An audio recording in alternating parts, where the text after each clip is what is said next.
some of the things that we're going to talk about tonight are our fears. What holds us back? What holds us back from investing in real estate? What holds us back from raising capital? What holds us back from getting, reaching where we want to go when it comes to financial security, when it comes to investing in real estate? And so a lot of the times, one of the things that we've noticed in a lot of investors is that we hold ourselves back. What fears are there for you? Maybe it's holding you back from raising capital to buy an investment property. Or what is holding you back from investing or buying your next piece of real estate? Is there something holding you back? Do you have a fear? Now, let me just name some really quick. Fear of interest rates, fear of signing too many mortgages, getting in debt, fear of being rejected by the banks or by a potential partner, or, fear of even making a phone call to a realtor because you just don't know what kind of conversation you're going to have. Are they going to want you as a client? Do you have a fear that everyone else can do it, but maybe not me? Fear that, well, I don't have the money to be able to do it. I don't have the credit right now to be able to qualify for a mortgage, or I'm too young. I'm too old. I don't have experience.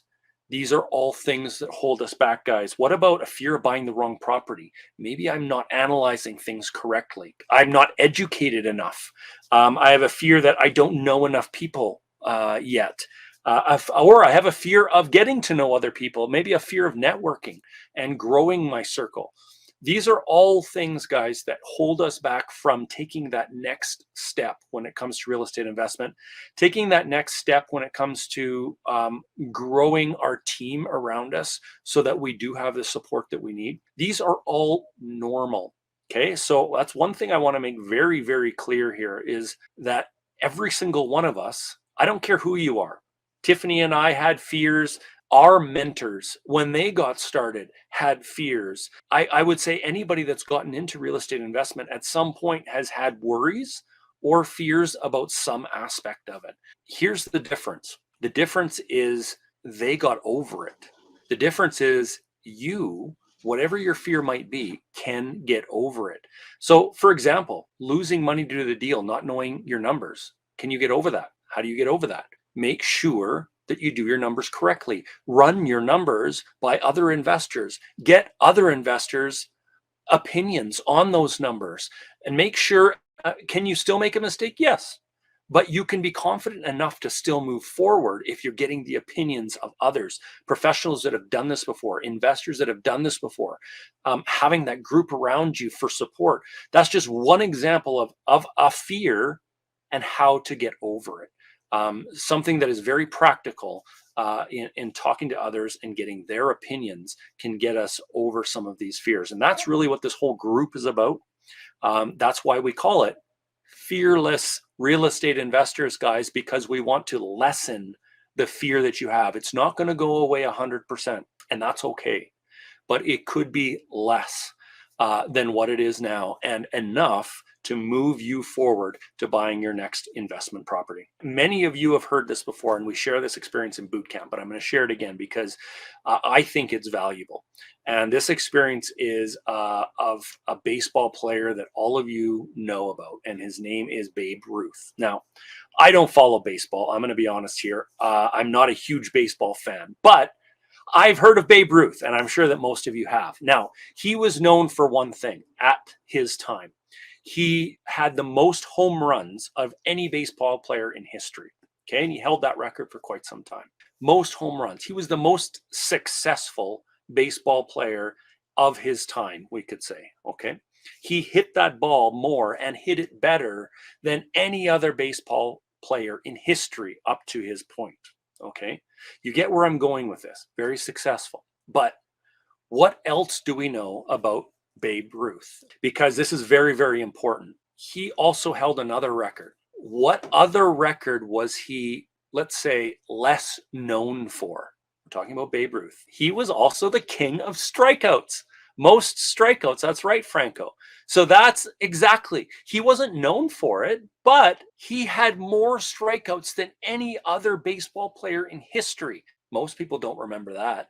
Most people remember the good that he did, not the fact that he failed that many times. But think about this for a second. When he goes up to bat, he has missed that ball more than any other baseball player in history. Okay, think about that. And like, to strike out, you're missing it more than once, right?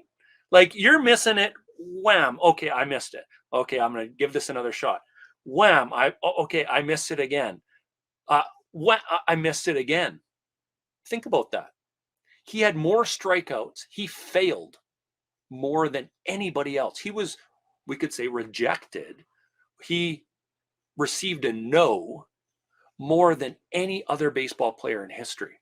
But did that stop him from swinging the bat? No, didn't.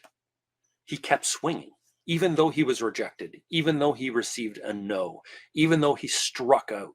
And that lesson, guys, I want you to remember it, because when it comes to raising capital, when it comes to establishing relationships with other professionals or other investors in this industry, you will strike out.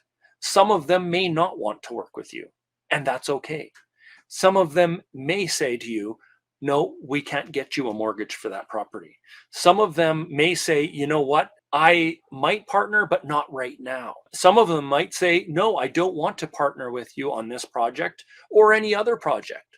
You might hear no's, but here's the key. Just like Babe Ruth, you guys can keep swinging that bat. And when you keep swinging that bat, you can also reach the levels of success that Babe Ruth reached. He became the #1 hitter of all time when it came to home runs. He hit more home runs than anybody. Why? Because he got over a fear of no. He got over the fear of rejection. He kept going even though he was striking out. Okay, so that's one lesson that I want you guys to take to heart. And when times get tough, when you do hear those no's, I want you to remember that example.